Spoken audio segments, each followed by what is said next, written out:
اعوذ باللہ من الشیطان الرجیم بسم اللہ الرحمن الرحیم۔ ابو موسیٰ اشعری پیشاب کے بارے میں سختی سے کام لیتے تھے اور کہتے تھے کہ بنی اسرائیل میں جب کسی کے کپڑے کو پیشاب لگ جاتا تو اسے کاٹ ڈالتے۔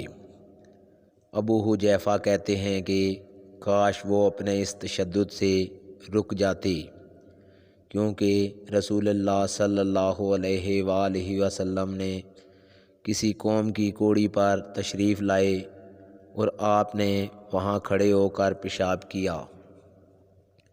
صحیح بخاری حدیث نمبر 226۔ ایک عورت نے رسول کریم صلی اللہ علیہ وآلہ وسلم کی خدمت میں حاضر ہو کر عرض کی کہ حضور فرمائیے، ہم میں سے کسی عورت کو کپڑے میں حیض آ جائے تو وہ کیا کرے؟ آپ صلی اللہ علیہ وآلہ وسلم نے فرمایا کہ پہلے اسے کھرچے، پھر پانی سے رگڑے اور پانی سے دھو ڈالے اور اسی کپڑے میں نماز پڑھ لے۔ صحیح بخاری حدیث نمبر 227۔ ابو حبیش کی بیٹی فاطمہ رسول اللہ صلی اللہ علیہ وآلہ وسلم کی خدمت میں حاضر ہوئی اور اس نے کہا کہ میں ایک ایسی عورت ہوں جسے استحاضہ کی بیماری ہے، اس لیے میں پاک نہیں رہتی، تو کیا میں نماز چھوڑ دوں؟ آپ صلی اللہ علیہ وآلہ وسلم نے فرمایا نہیں، یہ ایک رگ کا خون ہے، حیض نہیں ہے، تو جب تجھے حیض آئے تو نماز چھوڑ دے، اور جب یہ دن گزر جائیں تو اپنے بدن اور کپڑے سے خون کو دھو ڈال، پھر نماز پڑھ۔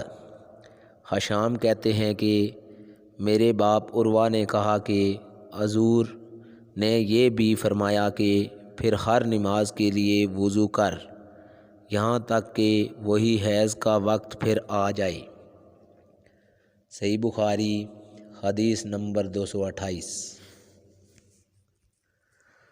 حضرت عائشہ رضی اللہ تعالیٰ عنہا فرماتی ہیں کہ میں رسول کریم صلی اللہ علیہ وآلہ وسلم کے کپڑے سے جنابت کو دھوتی تھی، پھر اس کو پہن کر آپ صلی اللہ علیہ وآلہ وسلم نماز کے لیے تشریف لے جاتے اور پانی کے دبے آپ کے کپڑے میں ہوتے تھے۔